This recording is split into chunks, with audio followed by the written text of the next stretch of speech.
gold and precious stones. But if our motive is not right, then our works will be burned. It's like the hay, stubble, and wood. That's why we need to check our motive, no? In serving the Lord, that it should be right. Okay? Because, anything we have done in this life will be judged someday in the holy judgment of our Lord Jesus Christ. Okay, this time, di tayo magtagal, please. And let's go to our Bible reading. I hope everybody is ready. Amen? And everybody is, mga kapatid, no? Nakaprepare na ang ating mind and hearts in listening to the preaching of God's Word. So we should avoid standing, sitting, and walking, mga kapatid. Okay? Going in and out in our auditorium. Okay? Everybody standing, please. Okay, let us all stand. Okay, Clint, magbehave ka. Hindi magsigilabas. Chapter number 6 in the book of Galatians. Chapter number 6, I hope all of us has its own Bible. No? Make it a habit every time you go to church. If there is one thing you need to bring, that is the Word of God, the Bible. That is very important. No? It's very important. Chapter number 6, verse 1 to verse number 10. Chapter 6.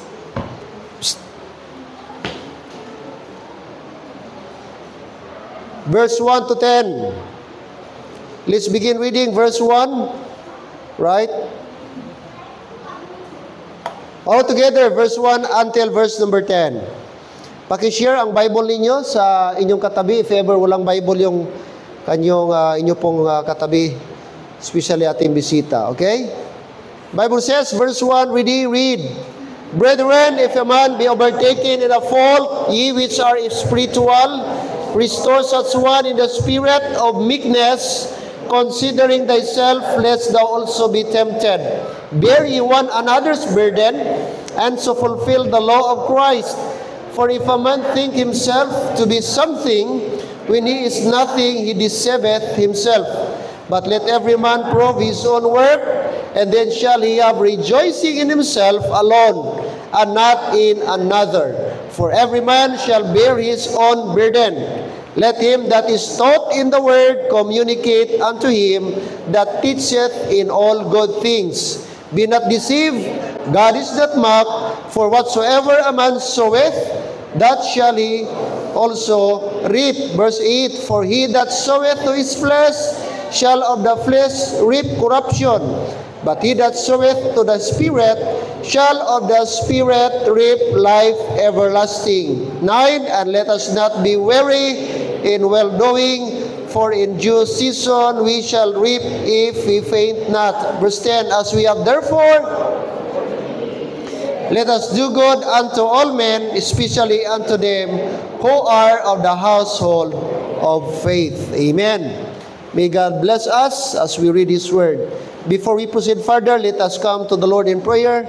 Gracious, loving, kind, and eternal God, we thank you this morning for this cold weather. Thank you that it's not too humid, it's not too hot. Thank you that we can be able to enjoy this day. And Lord, I pray that you'd also bless thy word as we embark to our teaching and studying and preaching of this word. I pray that it may minister upon every heart of your people. Give us a receptive heart, teachable spirit this morning. And I do pray, Lord, that it will encourage us that whatever endeavor we may have today, let us, Lord, and help us to realize that there will be a due season that we reap if we will faint not. But Lord, help us that we must see to it that the seed that we're going to sow is the seed that will reap life everlasting. Not the kind of seed, not fleshly seed, not natural seed, not worldly seed, but the seed of Spirit that will produce life everlasting. Thank you, Lord. I pray that you bless your people, remove any disturbances in our midst today. I pray that the power of Satan will not distract us nor disturb us this morning. Give us a full attention, undivided attention to your people. I pray for parents, help them to take control, their children, their, kanilang roaming around to control sa kanilang mga pagsisigaw upang kami ay makapagpakinig ng tama ng inyong mga banal na salita. Salamat sa iyong anak, si Kristo, namatay para sa amin, inilibing na buhay na magmuli para bigyan kami ng buhay na walang hanggan sa langit. Maraming salamat sa kanyang banal na dugo. Ito po'y aming samot dalangin, Panginoon.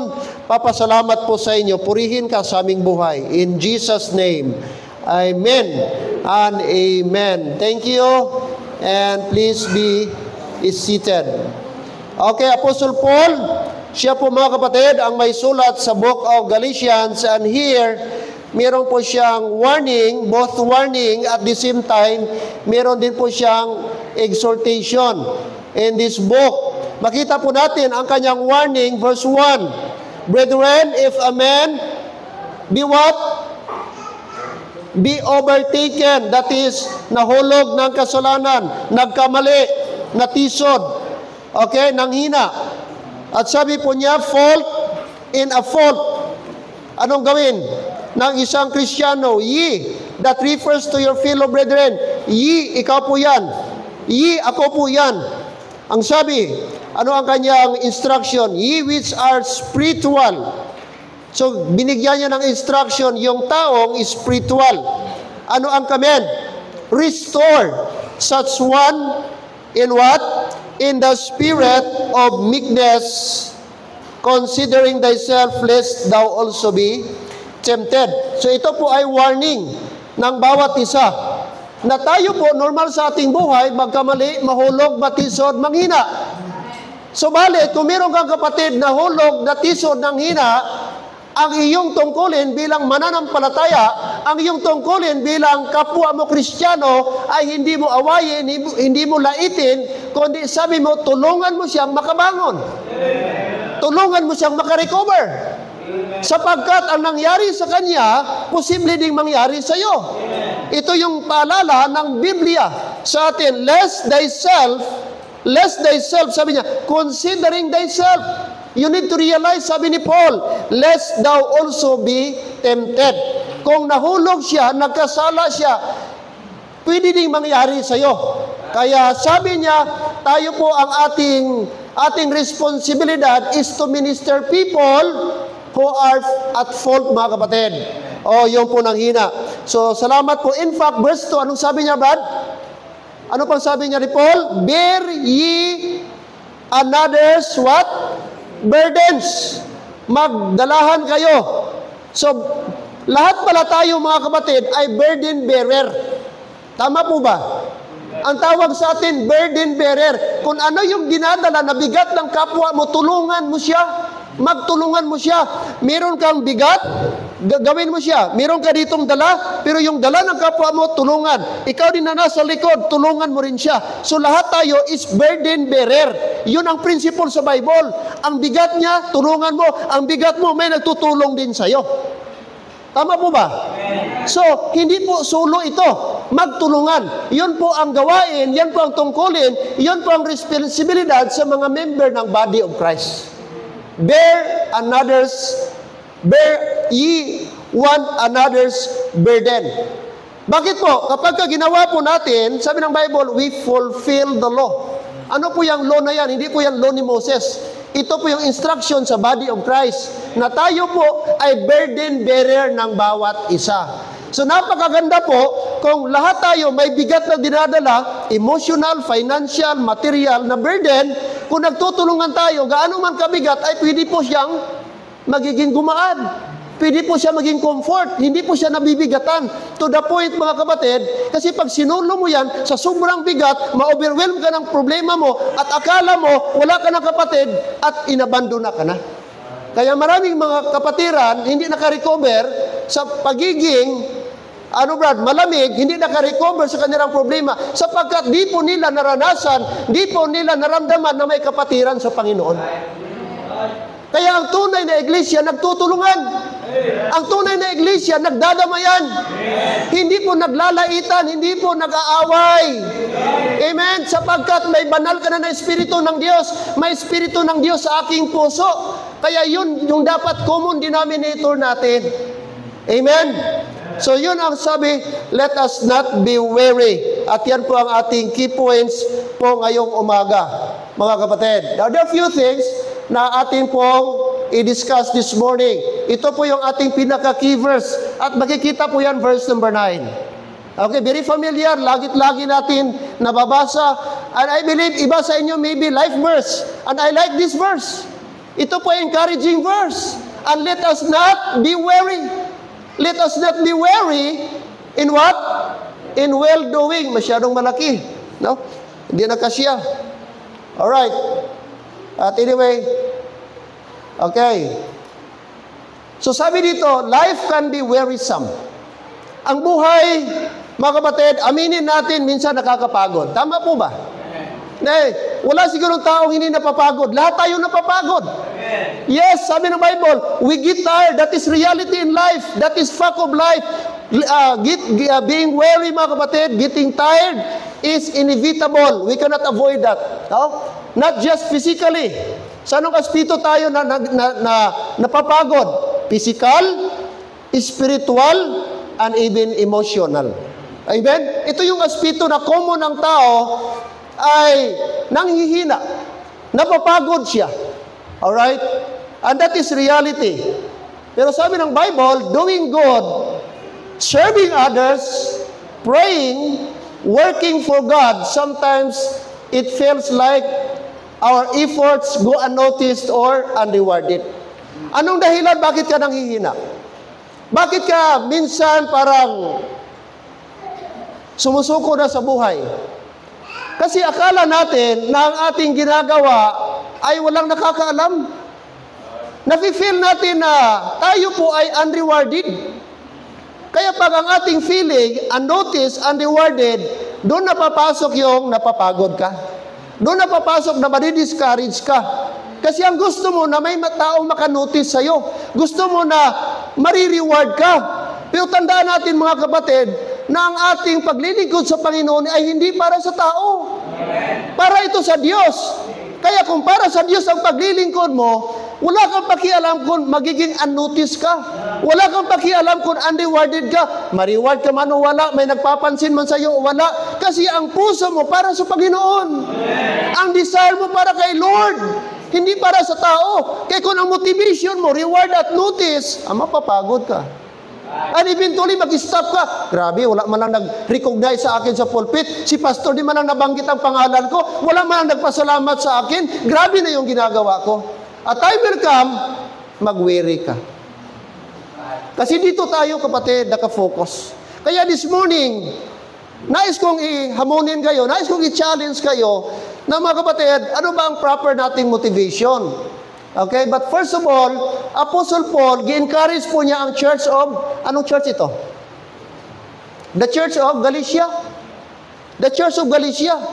No, mga Galatian believers, ligtas na po itong sinabihan niya. Mga believers na po sinulatan ni Paul. Amen? Mga saved na po sila, mga kapatid. Kaya gi-encourage siya kasi ang mga Galatian believers, na-discourage sila, nanghina sila, Brad. Na akala nila walang pumapansin sa kanila. Kaya sabi ni Paul, huwag kayong mawiri, huwag kayong mapagod, huwag kayong mag-stop. Sapagkat mayroong due season na darating. Alright? Okay. And let us not be weary. Saan tayo? Anong aspito tayo hindi mag-weary? Weary means manghina. Weary means mapagod. Higit lalo weary, huwag kang mag-stop. And let us not be weary. Kasi alam ni Paul, mawiri talaga ang tao. Mapagod talaga ang tao. Kanina, emotionally, spiritually, and physically. Mawiri talaga. Pero anong encouragement ni Paul? Let us not. Notice the word, let us not. Okay? Let us not be weary. Sa anong aspito? In well-doing. Sa paggawa ng mabuti. Huwag tayong mapagod. Mapagod lang tayo sa ibang bagay. Pero dapat huwag tayong mapagod sa paggawa ng mabuti, lalo na para sa Panginoon. Amen? Okay. Now, why? Why? Mga kapatid. Okay? God sees every act of faithfulness. And there is a harvest coming for those who do not. Sino ang nag-promise na may harvest? Those who do not give up. Those who do not get weary. Those who do not stop, ito ang promise ni Lord. There is a harvest coming for those who do not give up. Kaya sabi niya, and let us not be weary in well-doing. Why? There is a continuation, but that's the negative sense. Do not worry. But in the positive sense, sabi niya, in due season, we shall reap if we faint not. Amen? So, gusto natin ma-achieve, gusto natin yung harvest, but first of all, we need to realize, mga kapatid, na dapat huwag tayo pong mag-give up easily. Okay? First of all, the reality of weariness. Like I said, real po, totoo. Hindi po ito istorya lang, katang-isip lang ang weariness. That is reality. May mga tao sa Bible na naging weary sila ba? May mga tao sa Bible na naka-experience ng weariness, pagkapagod. Diyan ba tayo? Okay, we have few examples. Even the strongest, makonsider natin mga malalakas, akala natin strong na Christian, parang hindi na sila manghina. Pero makita po natin anong nangyari sa kanila. First of all, Elijah. 1 Kings chapter 19 verse 4. Anong sabi niya? It is enough now, O Lord, to take away my life. Imagine mo, prophet ha? Prophet Elijah. And if you're going to study, mga kapatid, this is the time after he won the battle, after he won the contest, after he won the showdown versus the 450 false prophet of Baal, the prophet of Jezebel. Mga kapatid, doon sa Mount Carmel, napaunahan sila kung sinong offering ang masusunog. Sinong prayer ang sasagutin ng Diyos. At this time, prior dito sa sinabi ni Elijah, nanalo po siya. Napatay niya ang 450 false prophet ni Baal, tapos sinunog, dininig ng Diyos ang kanyang panalangin na, Lord, sunugin niyo po ang itong burnt offering na ito so that the people may know that there is only one God in Israel. At yun po ay sinagot ng Panginoon, mga kapatid. But you know what happened after that? Maybe few days after, ito nang nangyari kay Elijah. Elijah grew weary after defeating the prophets of Baal. He ran into the wilderness and said, pagdating niya sa wilderness, anong sabi niya? It is enough. It is enough, Lord. Now, O Lord, take away my life. Just imagine, he saw, mga kapatid, how the Lord works miraculously. Doon po sa Mount Carmel, he saw how the Lord answered his prayer. He saw how the Lord revived the people of Israel. They turned away from false God and they served God. But after that, look what happened to him. Gusto niya nang mamatay. Sabi niya, Panginoon, kunin mo na lang yung buhay ko. Nag-self-pity siya, napagod siya, nakita niya ang Diyos, paano nag-work ang Diyos. But this time, mga kapatid, gusto niya nang mamatay. Grabe. Take note, propeta po ito. Hindi basta-basta, direct nagipag-usap ang Diyos sa kanya. Nakita niya ang miracle ng Panginoon, pero nung napagod siya, ano ang request niya? It is enough, and now, O Lord, take away my life. So, ibig sabihin, normal. Nakaranas din po si Elijah bilang tao ng discouragement. Nakaranas siya ng panghihina. Hello? Gusto niya nang mag-stop. Gusto niya nang mawala. Gusto niya mag-stop sa gawain niya. Gusto niya na, ayaw niya na maging propeta. And in fact, gihingi niya na kunin na siya ng Panginoon. Reality. Diyan ba tayo? Who else ating makita? David. Psalm 27 verse 13, David said, I had fainted unless I had believed to see the goodness of the Lord, the land of the living. Anong sabi niya? I had fainted. Napagod siya. Napagod si David. Maraming busy siya. Mga kapatid, naghihunting ng kanyang father-in-law. Gusto siyang patayin ng kanyang father-in-law. Maraming busy, nasa bingit ng kamatayan ng kanyang buhay. At day and night, nagtatago siya. Hinahabol siya, hinahunting siya. Gusto siyang patayin. Kaya dumating sa point ng life ni David, Lord, pagod na ako. Suko na ako. Imagine, David, a great soldier, brother. The great shepherd, the giant slayer. Amen. Pero nakaranas din siya, brad. Sabi niya, I had fainted. Dumating na ba sa buhay mo? Ganon ka? Nakaramaras ka na ba nga, Lord? Pagod na rin ako. Lord, parang gusto ka nang sumuko. Lord, parang di ko kaya. Lord, parang dito na lang ako. Hello, amen? Normal po yan, mga kapatid. Tao tayo. May damdamin tayo, may feeling tayo. May puso tayo, nanghihina tayo. Walang tao dito na exempted po sa ganung mga bagay. Even pastor. Walang kaibahan ang pastor sa inyo. Kung nakaranas kayo, nakaranas din ako. Kung may problema kayo, lalo na ang pastor. Ang pastor may problema sa pamilya niya, sarili. May kapatid din ng pastor. May nanay din ng pastor. Plus kamo pa na member ng pastor. Kaya kung magsabi kayo, pastor, maraki ang problema ko, mabigat ang problema ko, isipin mo, ang pastor kaya. Bago ka magsabi, pastor, suko na ako. Pastor, di ko na kaya. Pastor, hanggang dito na lang ako. Pastor, mabigat masyado. Isipin mo muna yung pastor mo. Isipin mo yung mga tao naglilingkod na may problema sila, pero inaatupag pa rin, inasikaso pa rin ang problema ninyo. Kaya mag-stop kayo kung nag-stop lang pastor. Hello? May dahilan kayo mag-stop. Kung nakita si pastor ninyo na nag-stop na, pwede nyo masabi, si pastor ganun nag-stop, mag-stop na rin ako. Pero kung hinggat, andyan ang pastor, nagpapatuloy ang pastor, wala kang dahilan, kapatid, di ka rin magpatuloy. Amen po ba? Let us not worry. Sabi ni Paul, sabi ni Paul sa kanyang sulat sa Galatians. And, of course, tingnan nyo, si Jesus Christ. Nakaranas din siya ng pagod. Bilang tao, nagkatawang tao, Diyos siya, yes. Diyos siya, pero nung pumunta sa lupa, tao siya 100%. Nagkatawang tao, napagod siya, nauhaw siya, nagutom siya. Kaya sabi niya, being wearied with his journey, sat thus on the well. Napagod siya, naglakbay siya ilang araw, naglalakbay po siya, at napagod siya. At isang beses siya po ay huminto, at umupo doon po sa isang well. At doon po, mga kapatid, namit po niya yung isang babae. Woman at the well. Makita natin si Jesus Christ na tulog. Ginising po siya. Yes, of course, kasi napagod siya bilang tao. That's why today, this morning, like I said, weariness is not sin. It is a sign that we need to rest in God's strength, not our own. Amen? Yes, napapagod tayo.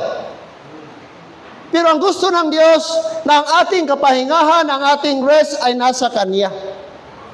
Mag-rest tayo, pero hindi yung rest na physical na mag-stop ka, lalayo ka sa Kanya. Hindi ganun na klase na rest. Kundi tayo po ay magtiwala sa Kanya, tayo po ay manalangin sa Kanya, tayo po ay lalapit sa Kanya, at hihingi tayo ng lakas na galing sa Kanya. Kasi sa ating mga sarili, kapatid, mahina tayo. Okay? At wala tayong kakayanan na masustain ang ating pagpapatuloy. Okay? That's why this morning, okay, even the strongest saints get tired. Get tired. So kanina, the reality of weariness, totoo po yan. May mga tao sa Bible na sila po rin po ay napapagod. Napapagod sila. But let us remember, number 2, the reward of perseverance. There is a reward. Yes, there is reality. But the second thing we need to realize, there is a reward when we persevere. There is a reward when we continue. There is a reward when we do not give up. Hello? That's why today I challenge you. We will allow the Lord, mga kapatid, sa ating buhay na mag-work si Lord. And then that's the time, mga kapatid. Sabi ni Paul, for in due season, we shall reap if we, what? Take not, faint not. The word faint not, that just, mga kapatid, na huwag tayong manghina. But this is also Another word, do not stop, do not give up. If you continue, that's Apostle Paul is trying to say, we shall reap if we faint not. Why we should not faint? Why we should not stop? Why we should not give up? Because there is what we call the due season. There is a right time. Amen? There is a right time for harvest.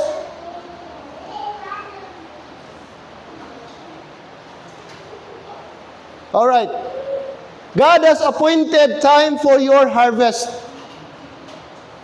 It might not come when you want it. But sabi niya, it will come when you need it. Ang harvest, hindi yung gusto mo. Ang gusto ng Lord, darating yung tulong, darating yung assistance niya when you need it. Yun ang gusto ng Diyos. The time, the perfect time, the right time. And I believe God is always on time. In the right time, mga kapatid. Reaping comes after sowing. Amen? Hindi pwedeng mauna ang harvest na walang sowing. Ang principle ng Bible is sowing first before harvest. So siguro ngayon, napapagod ka, nagtatanim ka. Pero ang gusto ng Diyos na ma-develop ang ating patience. You cannot see fruit overnight.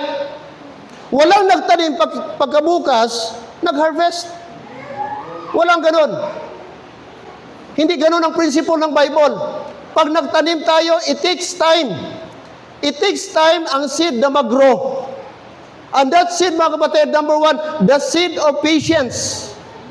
Gusto ni Lord na ma-develop sa ating character ang seed of patience and perseverance. Seeds take time. If we faint not, sabi niya, many give up too soon. The blessing is often on the other side of endurance. Hindi nila naabutan itong blessing. Hindi sila nakaabot ditong other side because dito palang nag-give up na sila. Napakadali sa atin ang pag-give up. Amen? Napaka-common sa atin ang mag-give up. But the Bible says, the blessing is often on the other side of endurance.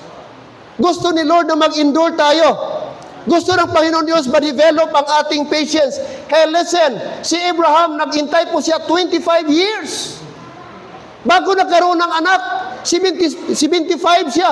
Nag-pray, nabigyan siya ng anak. 75 years old, nag-promise ang Diyos sa kanya kung gaano kadami ang bituin sa langit, gaano kadami ang buhangin doon po sa dagat, ay ganoon ang kanyang lahi. Pero after 25 years pa, mga kapatid, na-realize na nagkakaroon siya ng anak. 25 years.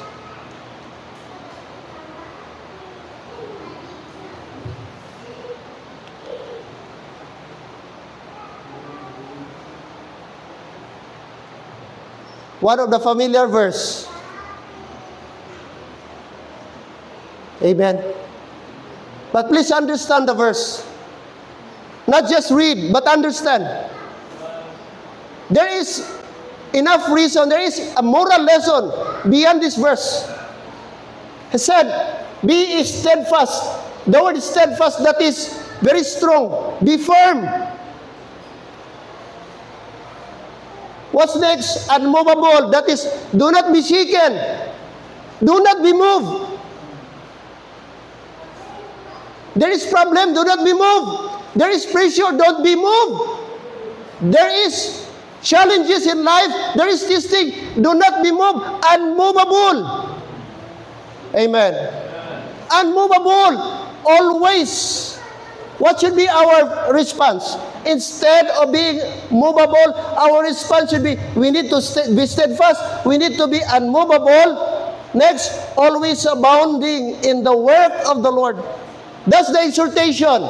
We need to abound in the work of the Lord. When we abound in the work of the Lord, we are unmovable. We are steadfast. And because we are abounding in the work of the Lord, the Bible says, your labor is not in vain in the Lord. That's the promise of God.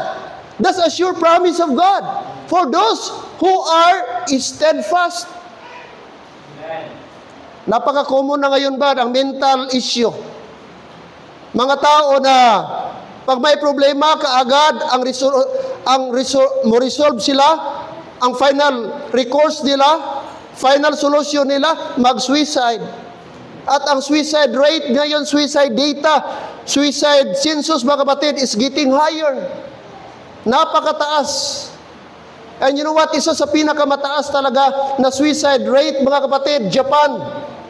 Among Asia. Akala nyo maganda ang Japan. Yes, maganda, disiplinado, malinis, progressive na bansa. But on the other side, mataas ang suicide rate. Sapagkat sa kanila, wala silang halos social life nila. Puro focus sa trabaho. Once magtrabaho ka, 12 hours, 10 hours. Yung iba halos doon na lang sa train. Doon na, inaantok na, di nakakarating sa bahay.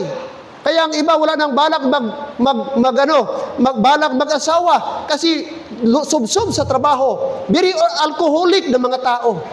Grabe, ganun ang kanilang culture. Hindi na nai-enjoy ang buhay. Kaya once na frustrate sila, ang kanilang solusyon, magbigti. Siniseryoso nila yung buhay. Ganun, mga kapatid. Hindi na po nabalansi ang buhay nila.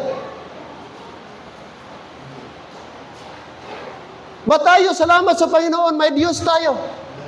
Salamat po rin ang Panginoong Diyos. Higit lalo may salita tayo. Yes, meron tayong pinagdadaanan. Yes, meron tayong mga challenge sa buhay. Pero kapatid, hindi po at never po maging solusyon na tayo po ay kikitilin, kukunin natin ang ating buhay. Amen. Sabi ng Diyos, hindi po sayang. Hindi po sayang. Huwag tayo, your service, your prayers, your giving, your faithfulness, none of it is wasted. Hindi kailanman mawawala. Huwag kang mag-give up, huwag kang mag-worry. Now, remember church, I challenge you this morning. Try to remember, 15 years ago, 10 years ago, ano ang buhay meron ka? I-compare mo ngayon, i-compare mong buhay mo ngayon, 15 years ago, 10 years ago. Amen! Kung gaano kabait ang Diyos sa buhay mo. Maybe 15 years ago, 10 years ago, nagpre-pray ka, Lord, bigyan mo ako ng lote, binigay ng Diyos. Maybe some of you nagpre-pray, Lord, bigyan mo ako ng bahay, binigay ng Diyos. Maybe 10 years ago, 15 years ago, wala kang sasakyan, wala kang mga material na bagay. But look at now. Amen. Maybe 15 years ago, di ka ba Christian? Pero praise God, maybe wala kang bahay ngayon, wala kang sasakyan ngayon, wala kang pera ngayon. But the fact na naging Kristiyano ka, andyan yung mister mo, na Christian kayo, misis mo, mga anak kayo, nabuo kayo, that is enough blessing from the Lord. Na never ang pera maging katumbas, kapatid. Anuhin mo yung maraming pera, pero watak-watak naman pamilya. Maraming pera, maraming income, kapatid, pero adik-adik ang anak. Anong kwenta? The fact na Christian kayo, nabuo kayo, naglilingkod kayo, kasama mo mister mo, kasama mo mga anak mo, masaya kayo, naglilingkod sa Panginoon. That is enough blessing. And that is enough reason to continue. Na huwag kang manghina, huwag tayo titingin doon. Nakita mo kapitbahay mo, malaganda ang bahay, malaki ang bahay, may sasakyan. Kapatid, material lang yan. Tingnan mo anong nangyari sa Cebu. May mahirap ba? May mayaman ba doon? Pagdating sa bagyo? Wala. Ang mahalaga, buhay po natin. Binago ng Diyos. Meron pa tayo? Diyan pa tayo? Amen. Marami doon, marami ngayon mayayaman, pero di nila na-enjoy ang yaman nila. O sana ngayon si Chris Aquino? Mayaman ka. Pero saan siya ngayon? Na-enjoy ba niya yung pera? Eh kung wala ng pera siguro, I don't know. Tama? Kaya let us not be worried. Ito yung challenge, mga kapatid, sa atin ng Bible. Huwag ka nang mangarap maging milyonaryo. Huwag ka nang maging mangarap maging district engineer. Congressman, amen. Sana si Saldico ngayon, milyonaryo pero di nakakatulog, nai-stress, pumapayat, dahil maraming naghahunting sa kanya. Even nasa Europe siya ngayon, hindi siya makalabas-labas, hindi niya ma-enjoy ang buhay. Kaya baka makita siya ng Pinoy, batuhin ng kamatis.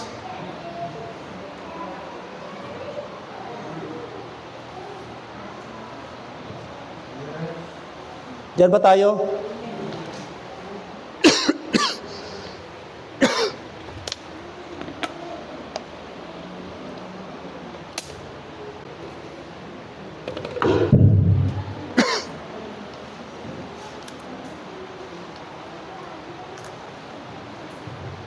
Church, there is a reward. There is a reward for those who persevere.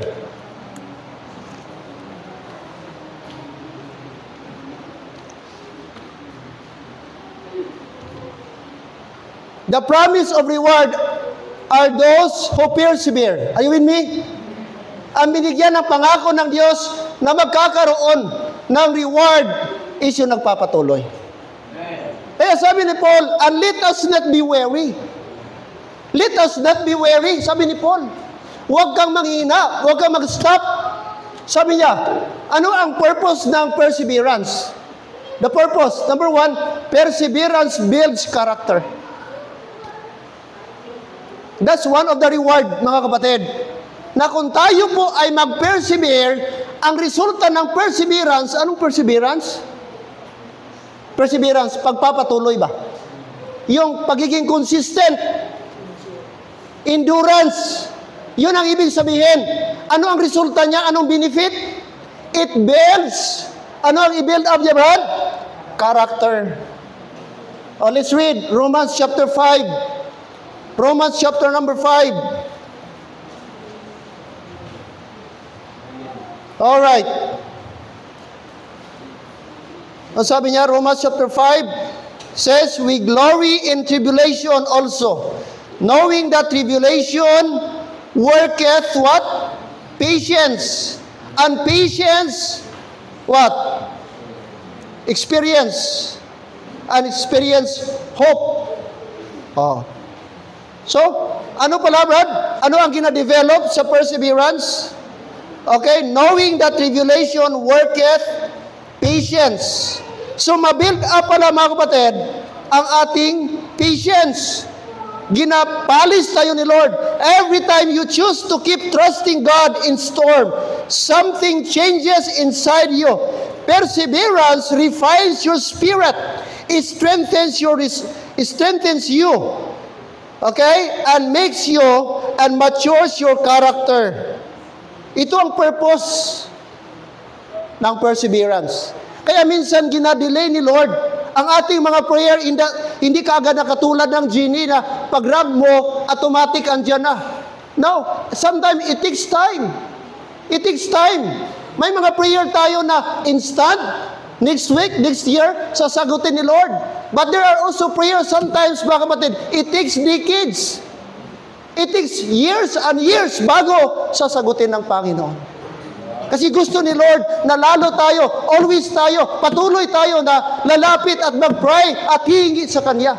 Kasi every time, ang disadvantage, Brad, every time mag-pray, bigay ka agad. Anong karakter ma-develop? Amen? Kaya nga, ang mga anak natin, makinig church, isa sa mga disadvantage sa cellphone, sa mga bata ngayon, epekto sa kanila, nagiging impatient. Kasi akala nila sa real world, parang cellphone, na isang scroll mo lang, andyan na kaagad. Isang pindot mo lang, andyan na. Yun ang nasa mindset nila. So, hindi na-develop sa kanila ang patience. In real life, na-irritate sila, na-anoy sila, galit sila. Ayaw nilang mag-antay. Ayaw nila pahintayin sila. Napapansin niyo po sa mga bata ngayon? Gusto kaagad instant, andyan kaagad. Kasi akala nila sa real world, ganon. But hindi po. It takes time. Kaya sabi ni Paul, para tayong mga farmer. Ang farmer, it takes time bago mag-harvest. It takes time bago ka makabenefit sa tinatanim mo. So, ganun din po sa atin. Hindi ibig sabihin, nag-pray ka ngayon, kinabukasan, nandun na po. Hello? Perseverance builds character. Gusto ng Diyos na ma-build ang ating character. Kaya maghintay tayo, huwag tayong mainip. Hello? Minsan sa ating mga prayer, Pastor, last year ako nag-pray until now, wala pa. Gaano na ba katagal ang last year at ngayon? Si Abraham, 25 years. Hello, amen? Bago sinagot. Perseverance is the proof of faith. Yes. Perseverance is a proof of faith. Ibig sabihin, naniniwala ka, may paniniwala ka. Mga kapatid, true faith is not proven in moments of comfort, but in season of testing. Abraham waited decades for the promise of Isaac. Joseph persevered through betrayal, false accusation, and imprisonment before reaching the palace. And even Job endured unimaginable loss, yet declared, though he slay me, yet will I trust him. That is faith.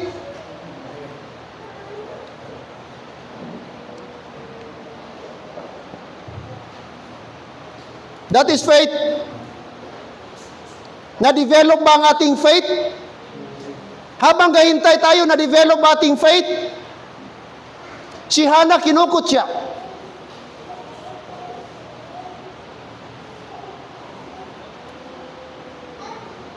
Ang kanyang husband si Elkanah. Si Elkanah may isang asawa. At sabi ng isang asawa, si Penina, kinukot siya sapagkat si Hannah wala siyang anak. Sapagkat si Hannah baog. At ginakot siya, ikaw wala kang anak. Maybe, gijudge ka ng Panginoon sapagkat hindi ka nagkaroon ng anak. Pero ano niyo po, anong response ni Hannah? Sa halip, masaktan siya, sa halip mag-iyak siya, sa halip na magbukmok siya, sa halip magalit siya, ang ginawa po ni Hannah, pumunta ng temple. At sabi ng Bible, the book of Samuel, she went to the temple, and in the temple, she prayed, she poured out her heart to the Lord. Doon siya sa Panginoon. At doon nag-pray siya.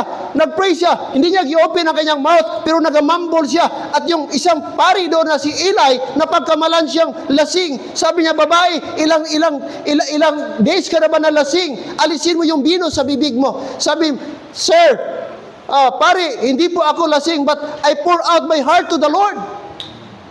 She prayed there, mga kapatid. She knelt down, she prayed, she poured out, she unloaded her heart doon po sa prayer. And you know what happened? Sa kanyang pag-pray, nagkaroon siya ng anak. And that son became Samuel. Hindi siya nag-get even. Hindi siya nag-retaliate. Hindi siya nag-resback. Mga kapatid, kung may mga tao magkutya sa atin, may mga tao na magmaliit sa atin, huwag tayong makisabay. Amen? Amen. Pabayaan natin sila, huwag kang mag-resback. The best response, ipag-pray mo sa Panginoon. Amen. Sometimes, bilang tao, minsan, matem tayo mag-resback, matem tayong magalit, matem tayo. Higit lalo, wag natin i-Facebook. Migo pa ta? Kung mayroon man tao na-offend sa'yo o na-offend ka sa kanila, nasaktan ka, na-hurt ka, na-upset ka sa kanila, ipag-pray mo sa Panginoon, Lord, ikaw lang aking kakampi. Panginoon, tulungan mo ako. I believe, mayroon kang access sa puso nila na di ko kaya. Kay Lord, kung ako ang gagawa, baka mapriso pa ako, baka magka-liable case ako. Pero Lord, ikaw na lang. Ipag-pray mo, amen? Naniniwala ka ba na mas makapangyarihan ang Diyos? Amen. Iyon, di pa sa Diyos natin. Mga kapatid, hindi po makakatulong ang Facebook. Kung kuha ka ng simpatiya sa Facebook, that is unbiblical. Sabi ng Bible, take it to the Lord in prayer. Are you hurt? Are you hurt? Are you heavy-hearted? Take it to the Lord in prayer. How many times na-hurt ako? Pero Lord, sabi ko, ipag-pray ko na lang. Ikaw na bahala sa kanya, Lord. I believe, Lord, mas makapangyarihan ka kay Kapitan. Makapangyarihan ka kay Brigada Bing. Ikaw na lang, Lord. Dapat ganun ang ating attitude. Huwag tayong mag-resback. Si Hannah, wag hindi nag-resback. Si Hannah hindi nag-retaliate. Hindi siya, sabi niya, oh, ano ngayon? May anak na ako. O ngayon? Oh, may anak na ako. Ano ngayon? Anong masabi mo? Hindi. Nag-pray siya sa Panginoon. Pumunta siya sa temple, Panginoon, ang kanyang kapighatian, ang kanyang sakit, ang kanyang emosyon, pinag-pray. Kaya kung may problema ka, pupunta ka ng church. Mag-pray ka. Iluhod mo sa Panginoon, iiyak mo sa Panginoon. I believe kung gagawin natin, mas effective yan kaysa magbukmok tayo, iwaragwag natin. Migo pa tayo? Let's do it in a Christian way. Amen? Doon tayo humingi ng simpatiya sa Panginoon. Dito tayo sa Diyos. That is a proof of our faith. mga kapatid. Perseverance leads to success. Amen? Leads to success. Yan ang blessing, yan ang reward sa mga nag-persevere. It builds character, it builds, mga kapatid. That is a proof of our faith. We have a genuine faith if we persevere, and perseverance leads to success. Ang mga taong impatient, hindi yan mag-succeed. Tingnan yung mga tao na gusto ng shortcut. Gusto yung mga tao na ayaw maghintay. Ito yung mga tao, mga kapatid, na hindi po maganda ang karakter. Pero tingnan mo yung mga tao na marunong mag-antay, marunong mag-sacrifice, marunong tingnan nyo, biri ang kanilang karakter. Look at Joseph, Brad. Joseph, 17 years old, gipromise ng Panginoon habang nag-harvest siya. Nabasa nyo po yan sa Genesis. Amen? Anong nangyari? Habang nag-harvest sila, ang big kiss po ng kanyang magulang, ang kanyang kapatid, nag-bow down sa kanya. Nag-dream naman si Joseph, ang bituin, ang moon and sun, nag-bow down sa kanya. Nung gisabi niya sa kanyang parents, galit ang kanyang parents, galit ang kanyang mga kapatid. 17 years si David. Pero mga kapatid, bago nangyari yon, ilang years muna, bago na fulfill. Kailan po, ilang taon po Brad? Approximately, si Joseph, nung naging governor sa Egypt, approximately, ilang taon siya nung naging governor pa ng kanyang mga kapatid, nung nakita siya, nag-bow down sa kanya. Nung dumating kanyang papa, nag-bow down sa kanya.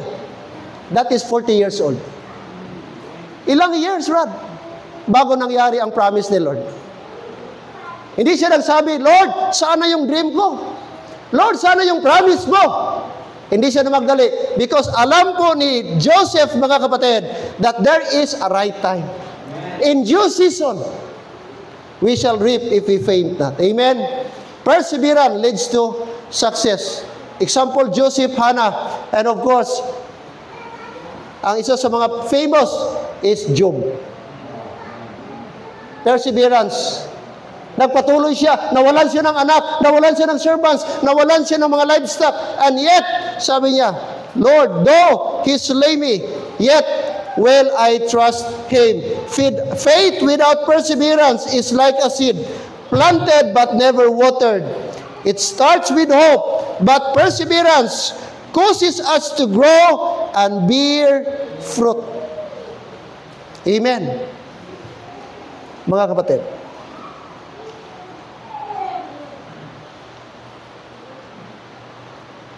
the remedy for weariness. What's the remedy for weariness? Napagod ka ngayon, anong remedy?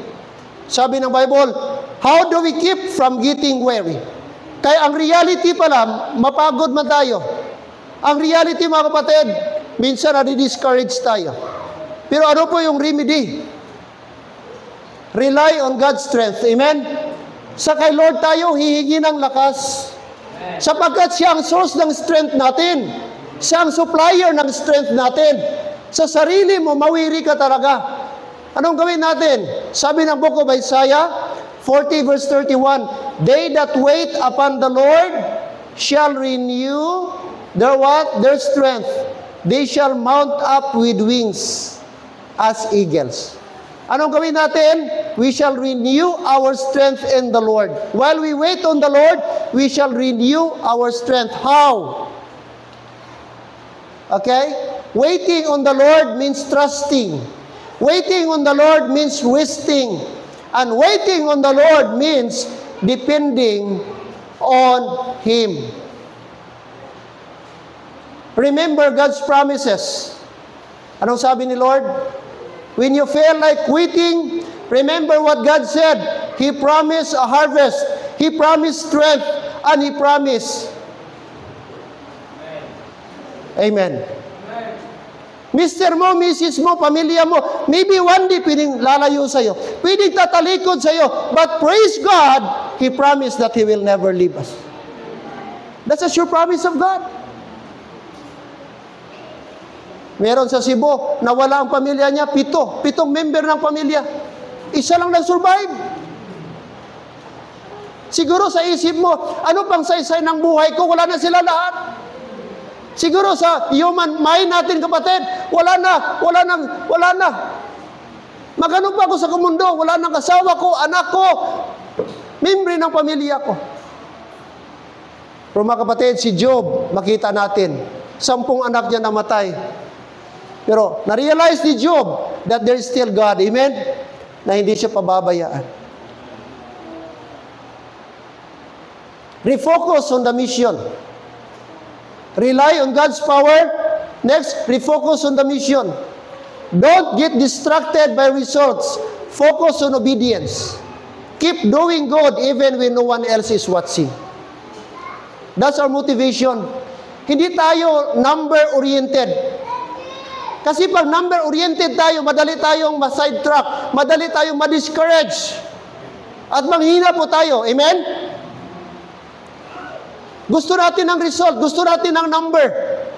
Pero hindi para dapat gano'n ang ating motivation. Ang ating motivation tuloy lang. Kahit it seems walang result, it seems walang progress, but gusto ng Diyos, keep going, keep going, keep on doing sa bagay na inata sa iyo ng Panginoong Diyos. Keep doing good even when no one else is watching. That is obedience.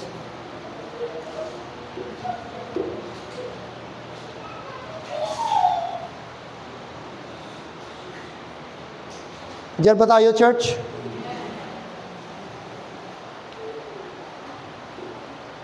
Refresh through fellowship. Not only refocus our mission, evaluate natin ang ating work, ang ating ginagawa. Hindi tayo dapat numbers-oriented, but our motivation is to continue and obedience to the Lord, but also refresh through fellowship. We need encouragement from others. Church, listen, kung mag-stop ka, makinig ka, I'm almost done. Diyan ba tayo?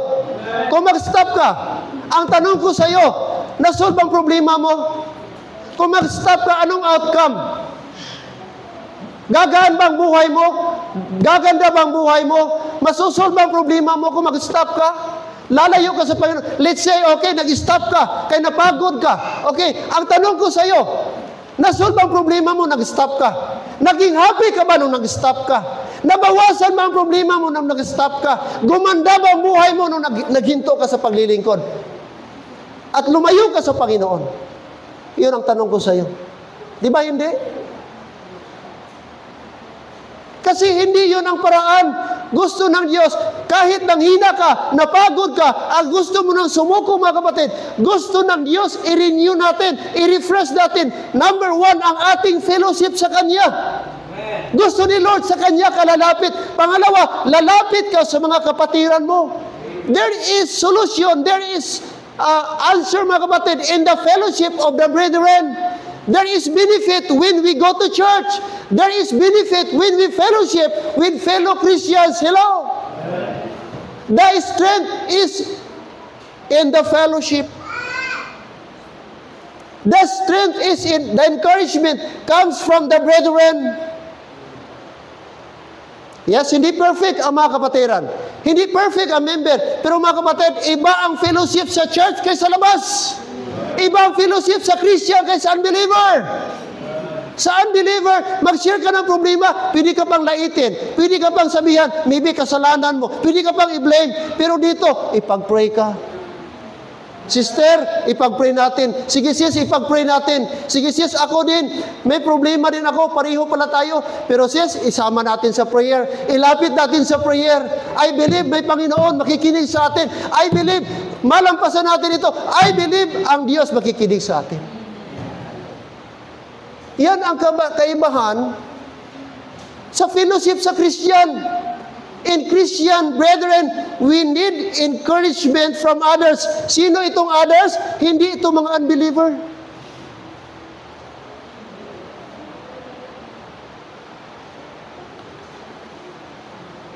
That's why Apostle Paul says, ano sabi niya, Brad?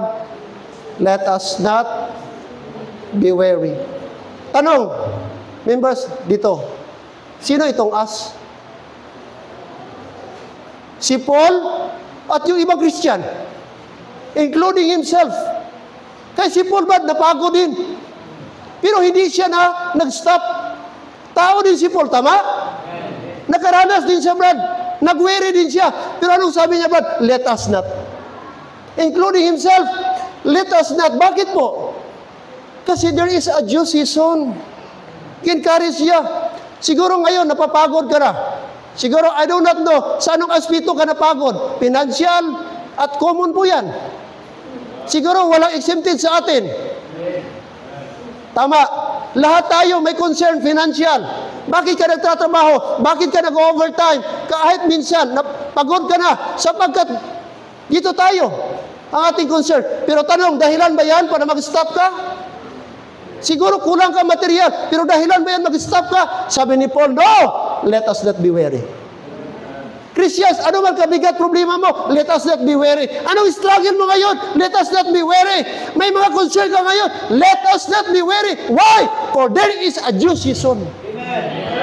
At tayo no, there is due season. Hindi lahat season problema.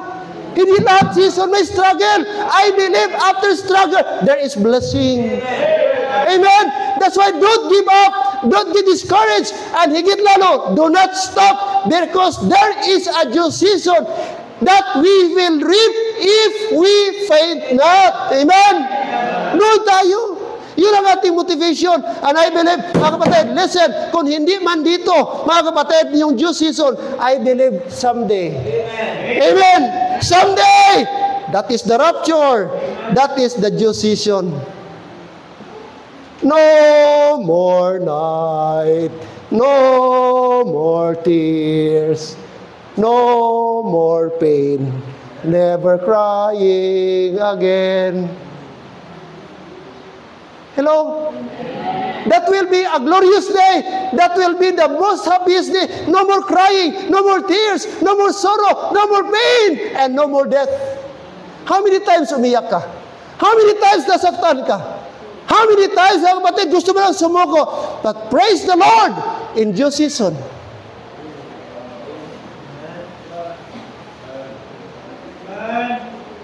Amen.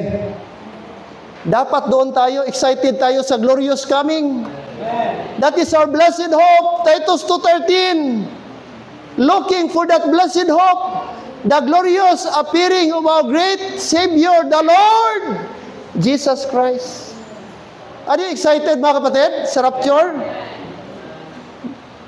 I don't know sa inyo kung sa totoo lang, mga kapatid, nakakapagod dito sa mundo. I don't know sa inyo. Pero ako napapagod din. Nakakapagod. Ha? Araw-araw, para tayo nag-i-struggle sa buhay. Trabaho ka para makakain. Trabaho ka para ganito, ma-address ganito. Maya-maya, may ibang concern na naman. Natapos ito, nasolve ito, meron na naman. Nasolve ito, meron na naman. Non-stop. Non-stop. Nakabayad ka ng bill, kurinti, may tubig na naman. May tubig na naman, kurinti tapos na. May bata naman tuition. After tuition, may pagkain na naman. Utang ka naman, nakabayad ka sa utang. Utang naman. Pagod. Sige takamas, adlaw-adlaw, kumbati. Nakikibaka tayo sa buhay na ito, sa journey na ito. Halos walang katapusan. Ewan ko kung nakarelate kayo sa akin. Real talk lang ito, mga kapatid, pero nakakapagod sa mundo. Maganda doon. Wala ka nang isipin. Di ka na maglaba, di ka na magluto.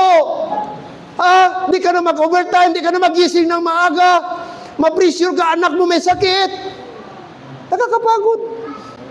Ano pang namian mo sa kalibutan man? Naganahan ka rin. May baha, may lindol, may kung ano-ano. Anong maganda sa mundo? Tell me. Tell me, anong maganda dito? Kaya gusto ko, 1,000 years pa ko, mabuhi. Wala. Survive ka ngayon, next, meron ka namang kailangan sa sunod. Walang katapusan. Kaya doon tayo ang ating pinakaano, kapatid. Doon ka mag-focus. Amen? Huwag sa mundo, huwag mong payaman, huwag material na bagay, huwag tayo maging materialistic, kaya hindi tayo forever dito. Sige ka, ipon, mapapagod ka lang, ma-pressure ka lang, higit lalo ma-stress ka lang. Instead, ma-enjoy mo yung life, wala na. Pagod ka na, di ka na makatulog paggabi, ang daming gaisip-isip sa'yo, parang mga kung ano-ano na lang.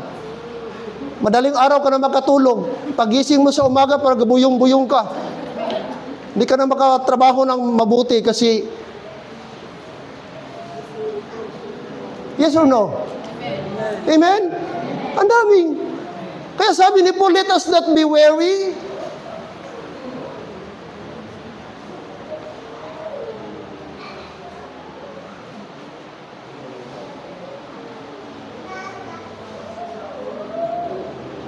That's reality, mga kapatid. It is a shared encouragement. We are in this together. At salamat, meron tayong encouragement sa bawat isa sa atin. Dito sa atin ang encouragement. At ang Word of God ang nagbibigay sa atin ng encouragement. Last and number 4. Amen? Number 4 and last, the result of faithfulness. Kung tayo lang magpatuloy, huwag tayong mag-give up, huwag tayong mag-worry, kahit nakakapagod, huwag kang mag-give up, huwag kang mag-stop. Anong result? Sabi niya, when we refuse to faint, anong sabi niya? Sabi niya, souls are saved. Huwag tayong mag-refuse sa pag-faint, huwag tayong mag-stop sa soul winning, amen? Huwag tayong mag-stop sa evangelism. What will happen? Souls are saved. Next, prayers are answered. Kung di ka mag-stop sa pag-pray. Next, lives are changed. And what else? God is glorified. Amen? Ito ang result. Kung huwag tayong mag-give up, huwag tayong mag-worry, huwag tayong mag-stop. Yung mga kapitbahay natin, yung mga loved ones natin, na lagi nating pinag-pray, gisulwining natin. Someday, I believe, masave sila. Ang ating mga prayers, isasagutin ni Lord, hindi ba siguro lahat? But lives are changed, mababago po yung buhay nila. Pag nagpatuloy ka, makita nila, uy, si Naisi kahit daming problema, pero bakit nagpatuloy si Naisi? Ako din kaya, subukan ko rin. Kaya lagi ni Naisi yung problema niya. O di ba? Naging example ka tuloy.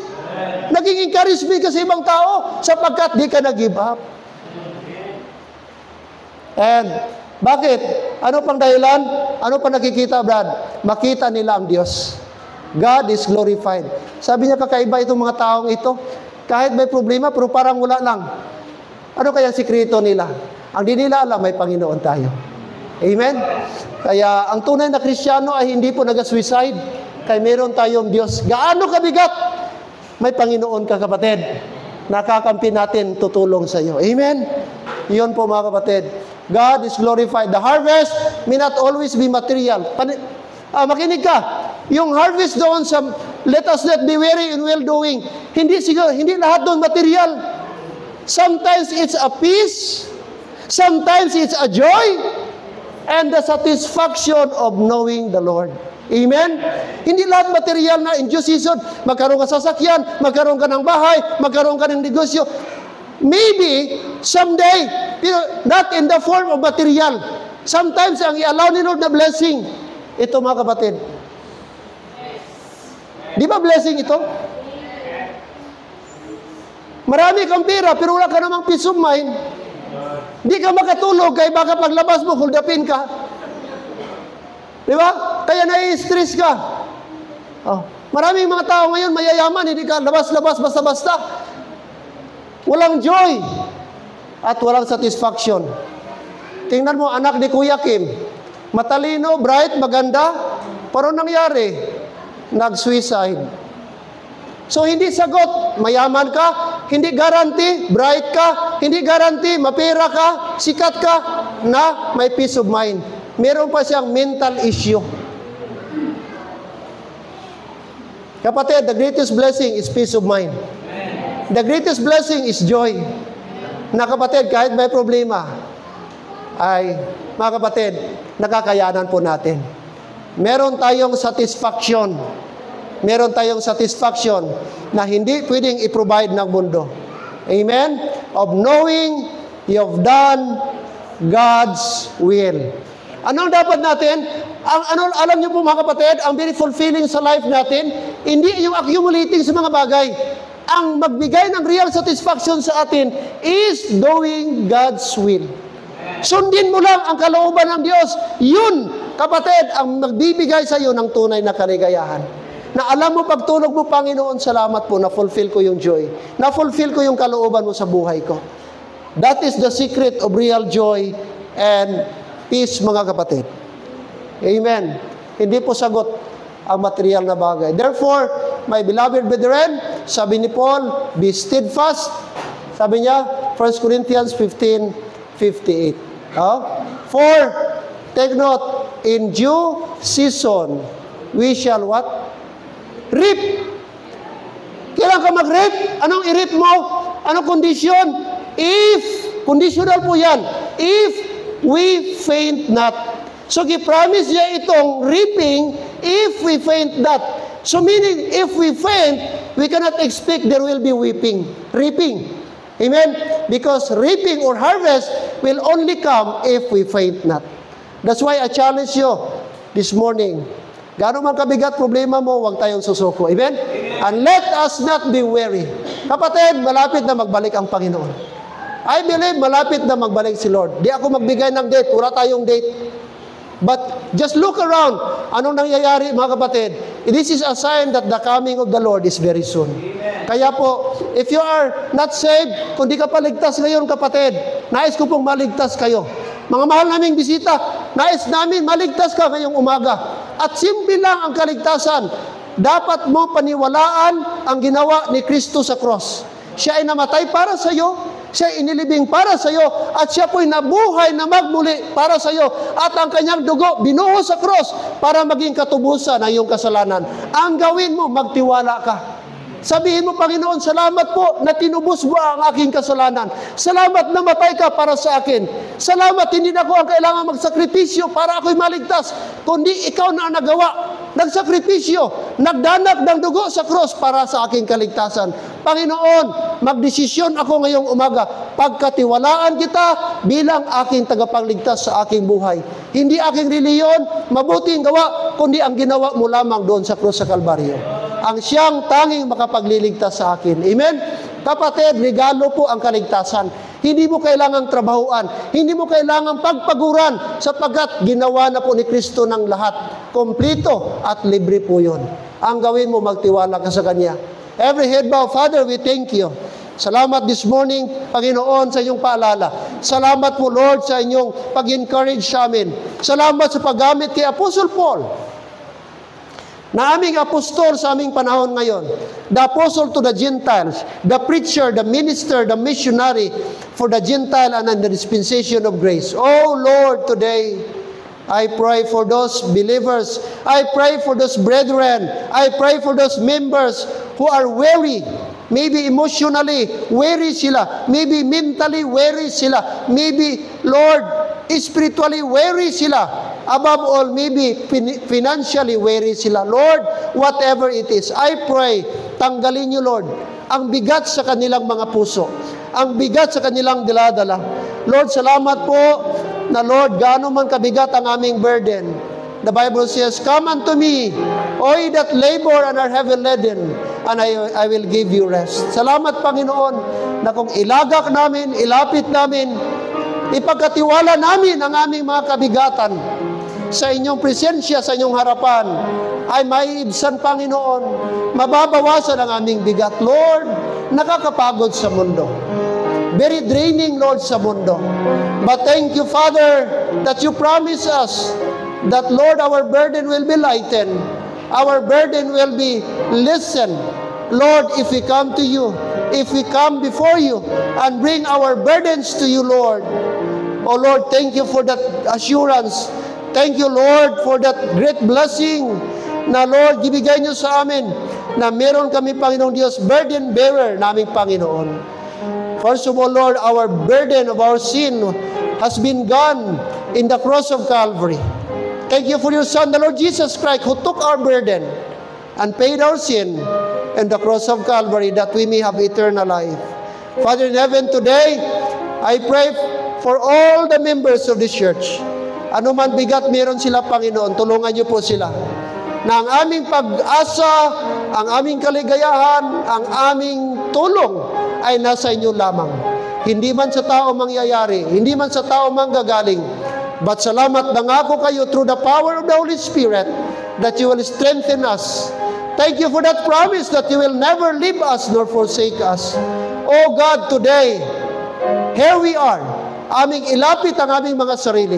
Sapagkat walang bigat, walang problema na hindi nyo kayang lutasin, hindi nyo kayang bibigyan ng lunas, Panginoon, at solusyon sa inyo pong harapan. Kaya today, Lord, I pray, help us to come before you and bring our burden, bring our weariness before you today.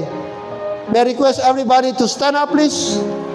And today, members, after we heard the challenge today, after we heard the Word of God, the challenge to us today, gusto ng Diyos, ano man meron, maybe napagod ka. I do not know sa anong aspeto napapagod ka sa buhay mo. Pero anong klase man niyang pagod, gusto ng Diyos, ilapit mo sa Kanya. Salamat, may Panginoon tayo na pwede nating malapitan. Maybe to the point, gusto ka nang sumuko. Gusto papagod ka na.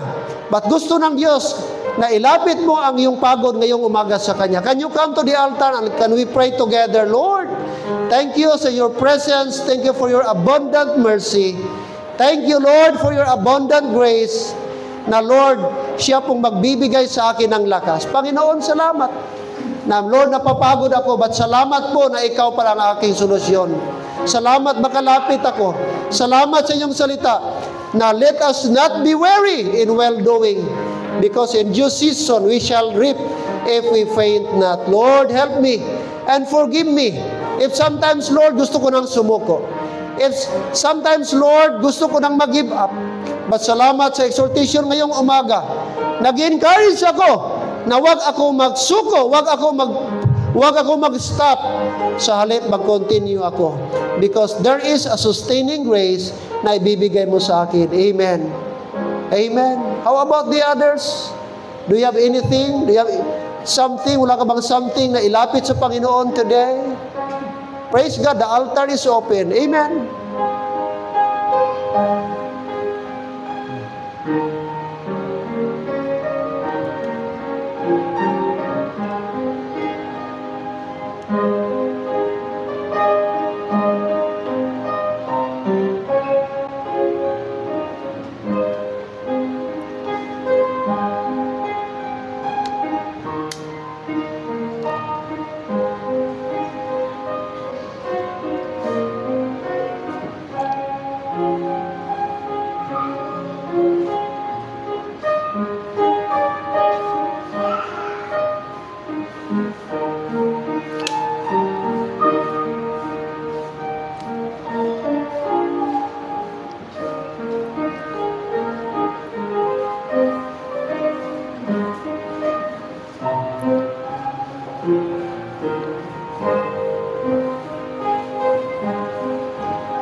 Gracious, eternal, and loving Father, we thank you, Lord, this morning. We thank you that your mercy is abundant, unfathomable. Your sustaining grace, Lord, is enough. As human as we are, Lord, we felt sometimes we get wearied. We felt discouraged. We felt we are drained. Mentally, emotionally. But Father, thank you for this wonderful exhortation. Thank you for this wonderful instruction coming from your word that encourages us, Lord, that we shall not get weary. Apostle Paul is our perfect example. He has a lot of struggles she went through, Lord. Finances, many things, trials in life, even death. But he was the one who encouraged us that we will not get weary. Thank you for his life. Thank you for his dedication. Thank you for his commitment that despite of these hardships in life that he encountered, yet he said that none of these things move me. Neither count I my life thereunto myself. But he wants, Lord, to finish the course that God entrusted to him as the minister of the grace of God. Because he has a mission, and that mission is to testify the gospel of the grace of God.